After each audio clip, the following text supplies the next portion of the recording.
But before we talk about Upset Saturday, we have to get into our weekly Ross Dellinger segment.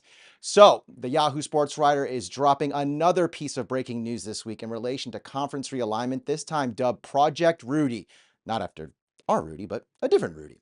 It is a Super League-esque concept that is separate and more simplified than the one made public last week. It incorporates football programs of the four power conferences in a 70-team structure. The model preserves the four power conferences, expands the postseason, overhauls scheduling, and gives a tier revenue distribution, and most importantly, infuses as much as $9 billion of private capital cash into the system. Project Rudy is built on two somewhat simple concepts to increase revenue from television networks and corporate sponsors. One, to arrange more games between power conference programs by eliminating all games against Group of Five and FCS opponents, expanding the playoffs, and pitting blue blood powers more often against one another. The second aspect would consolidate the media rights of the 70 schools under one agreement, instead of the current structure of five different packages, one for each power league and Notre Dame. According to the proposal, school by school distributions would skyrocket. The revenues would be allotted equally. That separates the 70 programs into three tiers. Now, tier one would be the top 16 schools who earn revenue projections from about 130 million a year in year 4, escalating to 250 million in year 12, which is double what the SEC and Big Ten's current distribution rates are. Then there would be tier 2, which would be the next 22 schools, which would earn revenue between 60 and 110 million, which would be a little similar to the SEC and Big Ten current contracts. And then lastly, there would be a tier 3, which would compose of 32 schools, which would earn projections of about 30 to 60 million, which would be similar to what the Big 12 and ACC are facing right now. Now, the model also features a relegation and promotion system to pave a way for schools to move up and down the tiers. However, one proposed model suggests that having 8 permanent members of Tier 1, a move presumably to placate to the biggest brands in sports. So, Rudy, what are you thinking about this new Super League proposal? There are things that I like. There's things I don't like. Just like the last one we spoke about, I don't like the name. One, because I feel like I'm the better Rudy to begin with because I wasn't Facts. federally indicted for fraud. I didn't go to Notre Dame and Thank I stayed God. on side. So, all those things aside, there's some cool things here because we talked about this with the previous proposal too. The conferences still need to have a say. The conferences still need Yes. to be involved. I don't think you can have a realistic model and say, oh, we're just going to eliminate all of the conferences altogether. They're too big to fail, Yeah, they primarily the are. Big Ten and the SEC. But the way schools give away their, well, allow the conference commissioners and those administrations to have power over what they're doing, that makes total sense. Also, from the media rights negotiations that you talked about, it makes perfect sense that if you're going to consolidate power football under one college football under one governing body, you can't have different media deals. You can That's negotiate true. one across all of the media networks, and you can use some, just like how you talked about bringing regionality back to college football, you can keep that also in the media negotiations and how the distribution of those different games are aired. So you can go back to CBS primarily having Southeastern Conference games or teams from that market. You can go back to Fox doing the Big 12 and Big 10, Yeah. ABC handling the West Coast and the East Coast. Like hypothetically, that's something that you keep in house. And then the revenue distribution is great, but where you lost me is really with the relegation and the promotion, and also trying to make what, like 6 or 8 of the traditional teams protected. Like, I'm sorry, but there are no sacred cows anymore in college football. There are some that, yes, the name cachet, is above and beyond everybody else, but that product on the field isn't always going to be the superior one, as we learned last weekend with upsets up in Nashville. That's a good So, word.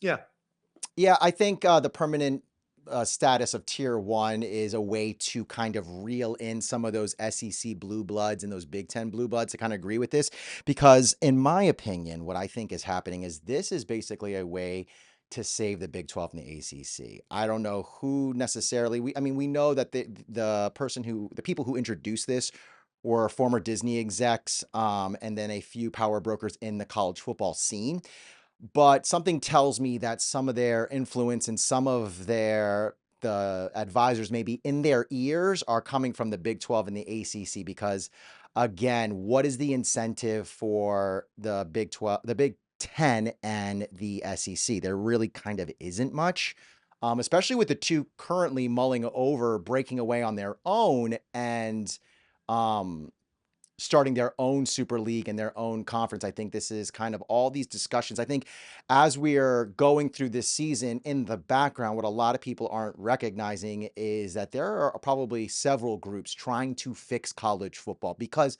everyone understands that we are on a precipice, that we are teeter tottering.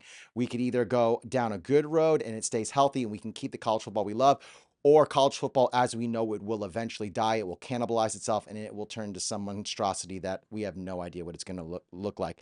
One thing I do know for certain, this is goodbye for the group of five.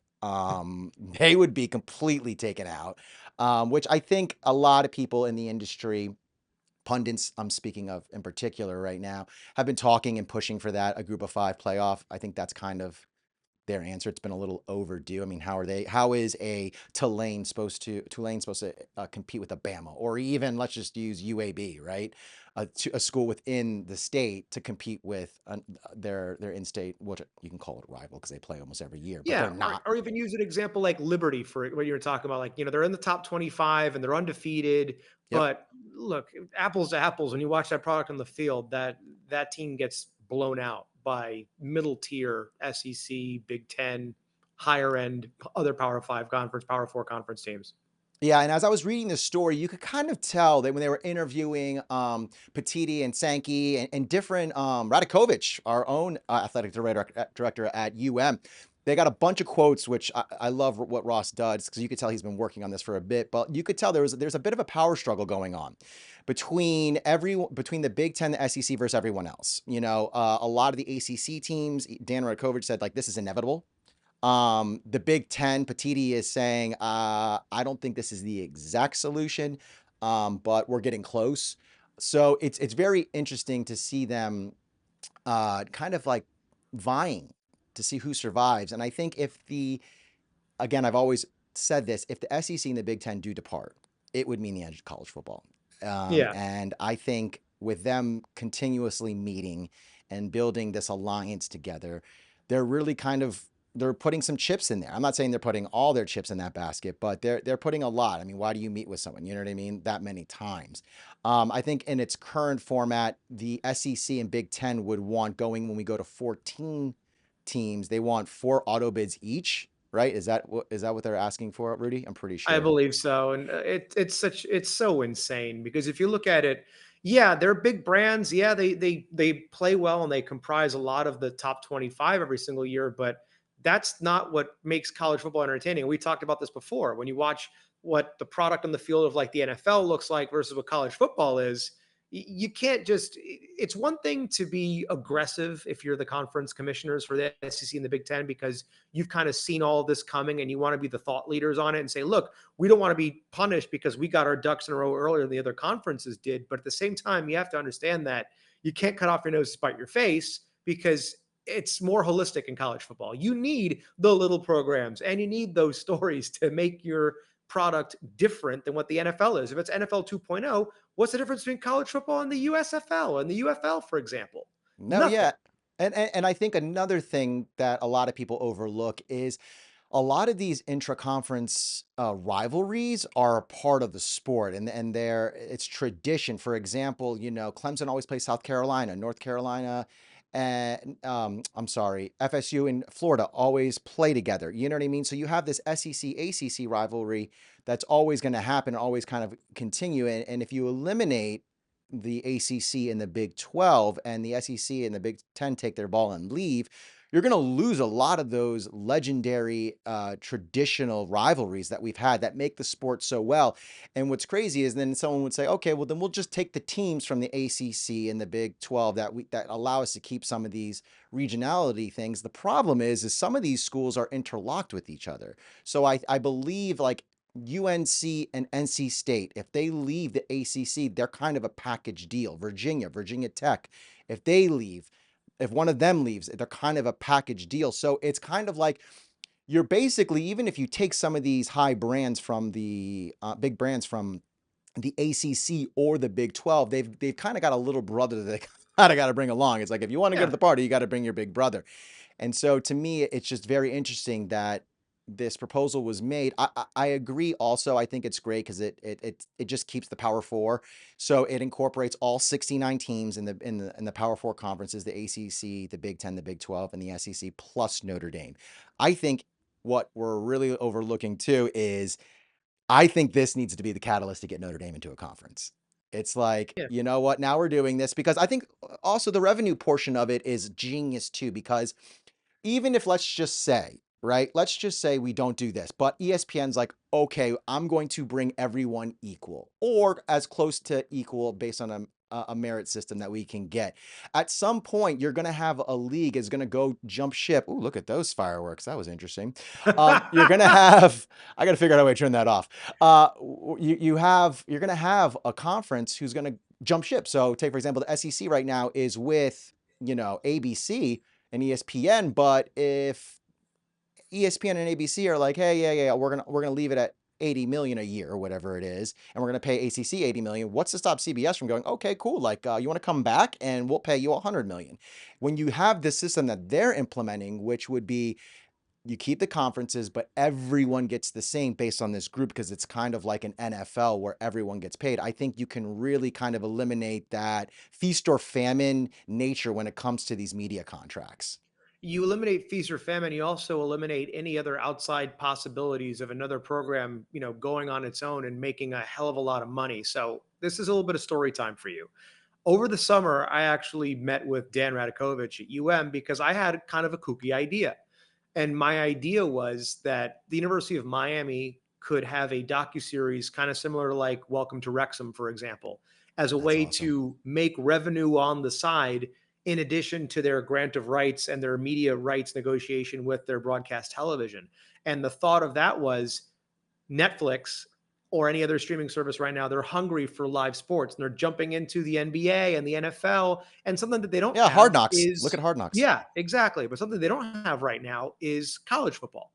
Yeah. So the closest thing that there is really on the streaming platform is Notre Dame because they have their deal with NBC and that includes Peacock. So you're talking about a $50 million a deal that Pete Bavacqua, their athletic director, who actually used to be the president of NBC Sports a couple of years ago, negotiates on their behalf every single year. But in this case, one thing that I was kind of joking about, down the road, what options leave for Miami on the table, should a show like that really, take off and Netflix sees a lot of interest in it, what's to say that a team like Miami or a program like Miami couldn't break away and go independent? Because if Netflix says, It's hey, true. we'll take the rights to all of your games. So now instead of being stuck in a television market, if you're a Miami fan in Washington State or over in Paris or whatever you want to do and watch a game, you can just turn on Netflix and it's right there and it's 100% share of voice. So you have the long form content of the docu series with all the human interest story that's coming through. And God, could you imagine what it's like to have cameras now with Cam Ward and these guys? Oh my It's gosh. must Yeah. see TV. And you can watch Absolutely. the games too. That's Oh kind yeah. of like the sky is the limit in terms of surpassing what a traditional conference can do for you. Yeah. Granted, the way that the table is playing out for college football, something like this would help level the playing field for everybody, and then also gives advantages to both the streaming services and to college football in general about negotiating on behalf of everybody. And now you can have additional media opportunities where it's not just traditional television, but you can actually get streaming services in on your deal. I think the streaming idea is brilliant. I think my only concern would be there would probably be some sort of conflict of interest if Netflix was streaming games and then the current ACC media contract. I mean, we were independent at one point, so we would have to leave the ACC. Right. And I think it would be cool. I mean, I think that's territory that a lot of programs, i.e., your Georgias, your Alabamas, your big blue bloods, maybe I don't think an Ohio State would ever leave the Big Ten. But I think Georgia and Alabama, I speak of them in particular because they're so far ahead of every program in their conference in terms of brand awareness and brand equity that they would maybe consider going independent because for that exact reason, that the ability to market their program on different streaming services and things like that. And that's realistically, not to get on a nerdy side, but that's something that all the streaming services are really looking to get into, whether Yeah. it's Peacock, Netflix, even Disney Plus and Hulu. Hulu. Yeah, you They're name it. they're all looking to get more into live sports because they realize that's also where a lot of bread and butter is.